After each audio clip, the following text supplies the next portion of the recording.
Good morning students. आज की class में हमारा टॉपिक है कॉकरोच या तिल चट्टा। देखा है सभी ने, अक्सर घरों में, बाथरूम में या किचन के अंदर ये दिखाई दे जाता है, होटलों के अंदर ये दिखाई दे जाता है, पाइप में या गंदे नालों में अक्सर दिखाई दे जाता है। सबने देखा है।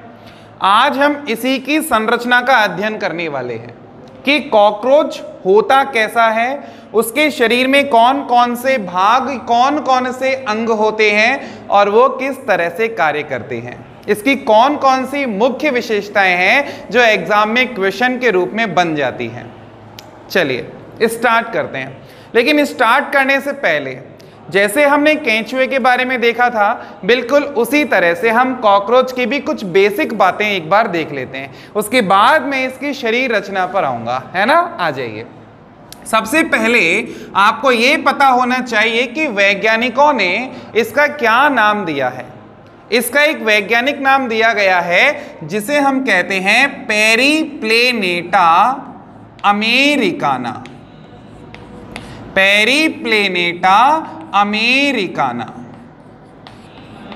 इसमें से पेरिप्लेनेटा तो इसका वंश है और अमेरिकाना इसकी जाति है। तो आपको ये वैज्ञानिक नाम यानी जूलॉजिकल नेम भी पता होना चाहिए। दूसरी चीज, इसका कलर क्या होता है, वहां पर आते हैं अपन, है ना। इसका रंग होता है चमकीला काला भूरा। ये काले भूरे रंग का होता है। इसकी लंबाई होती है लगभग 0.6 से 7.6 सेंटीमीटर। क्लियर है। इसके अलावा जब आप इसके आवास को देखते हो कि रहता कहाँ है, तो क्या पता लगता है, कहाँ पाए जाते हैं। अभी अभी मैंने कुछ जगहों के नाम लिए थे ना, उन जगहों में एक चीज कॉमन है। क्या? एक तो उन जगहों पर हल्की सी गर्मी रहेगी, एक वहां पर अंधेरा रहेगा और नमी रहेगी। जहां पर ये तीन चीजें मिल जाए वहां कॉकरोच मिलने की संभावना बढ़ जाती है। क्या क्या बोला मैंने? ये ऐसे स्थानों पर पाए जाते हैं जहां पर अंधेरा हो, गर्मी हो और आर्द्रता यानी नमी हो, है ना। इन स्थानों पर ये अपना घर बनाते हैं। भोजन में क्या खाते हैं ये भी आपको ध्यान रखना है। खाने में ये सब कुछ खा जाते हैं। घर में है और रोटी मिल रही है तो रोटी खा गई, सब्जी खा गए, ब्रेड खा गए। कोई मांस मिला है किसी का, किसी जानवर का, तो वो मांस को भी चट कर जाते हैं। इसके अलावा ये लकड़ी खा जाते हैं, कागज खा जाते हैं, है ना, चमड़ा खा जाते हैं। यदि आप सो रहे हो तो आपकी चमड़ी को खा जाएंगे, खून चूस जाएंगे। हर चीज जो इनको मिल जाएगी वो ये सब खा जाते हैं। इतना तक भी हम कह सकते हैं कि दूसरे कॉकरोच के जो बच्चे होते हैं छोटे छोटे, उनको भी ये आराम से खा लेते हैं। तो क्या हम एक शब्द का प्रयोग कर दें यहां पर, क्या कि ये कैसे होते हैं? सर्वाहारी होते हैं, सब कुछ खाने वाले। और खाना कब पसंद करते हैं, यानी भोजन का समय क्या रखते हैं, तो केंचुए की तरह रात्रि में ही खाते हैं और इसीलिए इनको हम कहते हैं रात्रिचर प्राणी।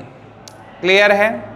अच्छा, जैसे हमने केंचुए में देखा था, बिल्कुल वैसे ही कॉकरोच की शरीर में भी अलग अलग अलग अलग छोटे छोटे कई खंड होते हैं।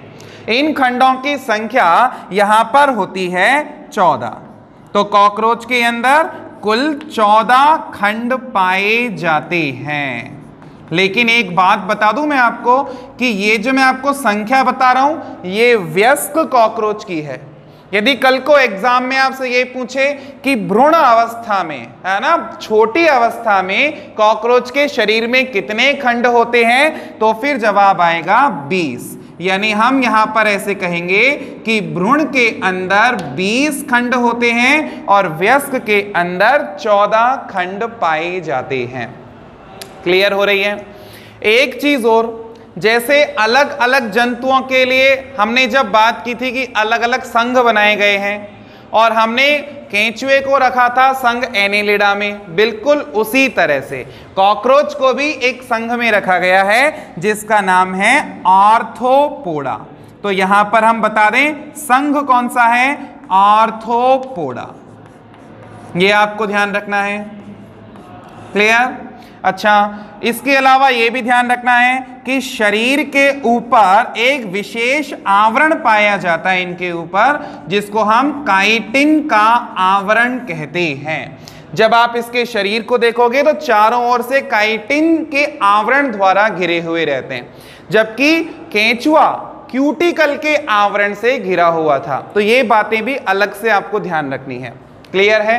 चलिए, गमन किसके द्वारा करता है ये भी देख लो आप। यहां पर पेशियों द्वारा या सीटा द्वारा गमन नहीं होने वाला है। यहां पे साफ साफ दिखाई दे रहा है कि इसमें 3 जोड़ी टांगे होती है और उन्हीं के माध्यम से ये अपने गमन को दर्शाता है। ठीक है, तो टांगों द्वारा। तो ये कुछ छोटी मोटी बातें हैं जो आपको शुरुआत में पता होनी चाहिए कि इसका वैज्ञानिक नाम क्या है, रंग, लंबाई क्या है, कहाँ रहता है, क्या खाता है, कब खाता है, शरीर पर कितने खंड होते हैं, कौन से संघ में रखा गया है, ऊपर कौन सा आवरण होता है और गमन किसके द्वारा करना पसंद करता है। यहां तक की बातें बिल्कुल क्लियर हैं। अब आप यहां पर आ जाओ। यहां मैंने आपके सामने एक चित्र बनाया है, जरा इस पर नजर डालते हैं कि इसके शरीर में और भी क्या दिखाई देता है। देखो एक बार, इसके शरीर में मैंने कहा कि 14 खंड होते हैं। एक बार मैं काउंटिंग कर लेता हूं। देखो, नंबर 1 2 3 4 5 6 7 8 9 10 11 12 13 14 14 खंड होते हैं और इन खंडों को 3 अलग अलग भागों में विभाजित किया जाता है। देखना एक बार, 3 भाग बना रहा हूं मैं। एक तो होता है सिर या शीर्ष भाग, जो कौन सा खंड है, खंड नंबर 1। इसमें वयस्क में सिर्फ एक खंड दिखाई दे रहा है, लेकिन बचपन में यानी भ्रूण अवस्था में यहां कितने खंड थे, 6 खंड थे। और वो धीरे धीरे धीरे धीरे आपस में मिश्रित हो गए, फ्यूज हो गए, है ना, संलयित हो गए और सिर्फ एक खंड के रूप में दिखने लगे। अच्छा, यहां दूसरा हिस्सा देखो आप, वक्ष। वक्ष या थोरैक्स जिसको बोलते हैं, ये मध्य का हिस्सा है। खंड नंबर 2 3 और 4, ये तीनों खंड मिलकर वक्ष कहलाते हैं। दूसरे खंड को अग्रवक्ष, तीसरे खंड को मध्य वक्ष और चौथे खंड को पश्च वक्ष के नाम से भी पुकारा जाता है ना। और इनमें कितने खंड हैं, वक्ष के अंदर 3 खंड होते हैं और बचपन में भी यहां पर कितने खंड थे, 3 खंड थे। यानी भ्रूण अवस्था के बाद वयस्क अवस्था तक भी इसमें कोई परिवर्तन नहीं हुआ। अच्छा, खंड नंबर 5 से लेके और खंड नंबर 14 तक, है ना, 1 2 3 4 5 6 7 8 9 10 खंड जो हैं, यहां से लेके यहां तक का ये जो भाग है इसको हम बोलते हैं उदर। और उदर में कितने खंड होते हैं, 10 खंड होते हैं। बचपन में कितने खंड थे, कोई पूछ ले तो 11 खंड थे। हमने कहा ना कि 20 खंड थे, 20 काउंट करो, देखें एक बार, 11 + 6 + 3 हो गए 20। और यहां पे देखो कम हुए, बचपन में ये 11 थे और ये 10 रह गए, ये 3 थे, 3 रह गए, 6 थे, 1 रह गया। ये बात डन है एकदम। चलो, तो एक बात क्लियर हुई इसके बारे में कि इनका शरीर 3 भागों में विभाजित है साहब, सिर, वक्ष और उदर। दूसरी बात, एक एक हिस्से को लेते जाओ आप। सबसे ऊपर वाला हिस्सा ले रहे हैं अपन, इसका सिर। इसकी विशेषता होती है कि ये त्रिभुजाकार होता है। ये शरीर से नीचे 90 डिग्री कोण पर झुका रहता है और चारों ओर घूम सकने में सक्षम होता है। समझे मेरी बात, क्या क्या बोला मैंने। यदि आप इसको शरीर मानो और इसको आप इसका सिर मानो, तो शरीर ऐसे जा रहा है और सिर ऐसे नीचे झुका हुआ है 90 डिग्री कोण पर, और ऐसे ऐसे ऐसे चारों तरफ घूम सकने में सक्षम भी है है ना। ऐसा कहा जाता है कि इसका सिर यदि काट के हटा दिया जाए तो भी ये कॉकरोच एक हफ्ते तक 6 से 7 दिन तक जीवित रह सकता है, क्योंकि इसका जो असली मस्तिष्क है, तंत्रिका तंत्र का जो असली भाग है वो इसके पिछले भागों में होता है, वक्षीय क्षेत्र में होता है ना। वो बात हम बाद में करेंगे। आगे देखो आप, इसके अलावा यहाँ सिर में क्या क्या दिखाई दे रहा है आपको। एक तो होता है यहाँ पे मुख जो नीचे की साइड में है, इसलिए अभी डायग्राम में दिख नहीं रहा है क्योंकि यह नीचे झुका है ना, तो ये नीचे की साइड में। एक तो मुख है, इसके अलावा 2 बड़ी बड़ी आंखें हैं जिनको हम संयुक्त नेत्र कहते हैं। 2 छोटी छोटी आंखें और हैं। हाँ, आप सोचोगे सर कितनी आंखें हैं, इसमें 4 आंखें होती हैं। 2 तो बड़ी जिनको संयुक्त नेत्र कहते हैं और 2 छोटी जिनको सरल नेत्र कहते हैं। तो सरल और संयुक्त अलग अलग हैं, दोनों के काम भी अलग अलग हैं। सरल नेत्र सिर्फ ये बताती है कि बाहर उजाला है या अंधेरा है, प्रकाश और अंधकार का ज्ञान कराती है सरल नेत्र। और क्या है सामने उसको दिखाने का काम, असली जो दृष्टि का काम जो है वो किसका है, संयुक्त नेत्र का है। ठीक है। अच्छा, इसके अलावा इसके सिर वाले भाग से ही 2 लंबे लंबे बाल जैसी रचनाएं भी निकली हैं। इन लंबी बाल जैसी रचनाओं को हम कहते हैं श्रृंगिका या एंटीना। ये क्या करती हैं, बाहर के वातावरण में होने वाले परिवर्तनों का आभास कराती हैं। एक प्रकार से कहें तो स्पर्श का ज्ञान कराती हैं और गंध संवेदनाओं को भी ग्रहण करने का काम करती हैं।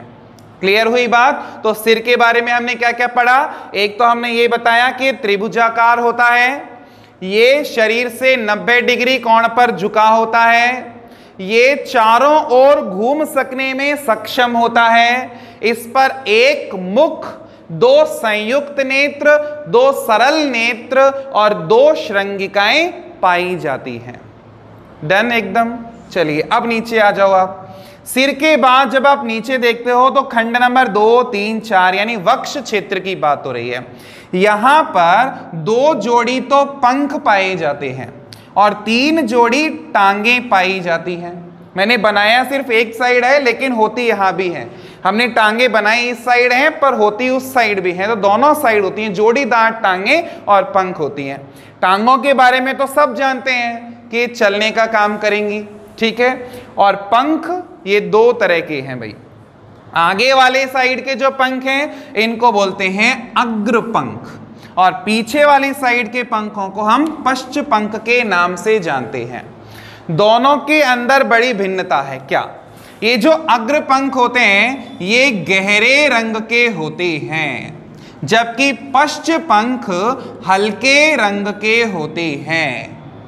जो आगे वाले पंख हैं ये ना केवल गहरे होते हैं बल्कि कठोर होते हैं, और जो पीछे वाले पंख हैं ये कोमल यानी मुलायम होते हैं। इनके काम भी अलग अलग हैं। आगे वाला जो पंख है ये सुरक्षा का काम करता है, ये इस कॉकरोच की प्रोटेक्शन से संबंधित होता है, जबकि पीछे वाला पंख उड़ान भरने का काम करता है।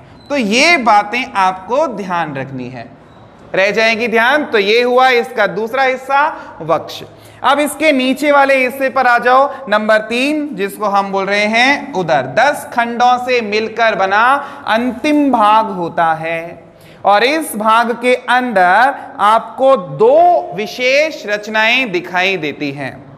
एक तो यहां से निकली हुई एक इधर और एक इधर 2 पेशीय रचनाएं होती हैं जिनको हम गुदलूम के नाम से जानते हैं, और नीचे की तरफ 2 नुकीले कांटे जैसी रचनाएं होती हैं जिनको गुदशूक के नाम से जानते हैं। तो उदर के अंतिम खंड से 2 गुदलूम और 2 गुदशूक निकलते हैं।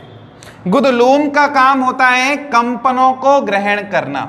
तो ये क्या करता है, आसपास होने वाले कंपनों का आभास कॉकरोच को कराता है, यानी एक प्रकार से कान का काम करता है और ध्वनि कंपनों को महसूस करता है। और जो गुदशूक होता है ये क्योंकि नुकीला कांटे जैसा है तो ये क्या करता है, ये मादा को पकड़ने का काम करता है। जब जनन होता है तो जनन के समय नर द्वारा मादा को इसी गुदशूक द्वारा पकड़ा जाता है। क्लियर है? तो ये सारी चीजें आपको यहां ध्यान रखनी है कि इसके शरीर को अलग अलग कितने भागों में बांटा है और उन हिस्सों में कितनी कितनी संख्या में कौन कौन सी विशेष रचनाएं हैं और वो रचनाएं क्या क्या काम करती हैं। आई होप आपको आज की सारी बातें अच्छे से समझ में आ गई होंगी। तो आज के लिए बस इतना ही। Thank you.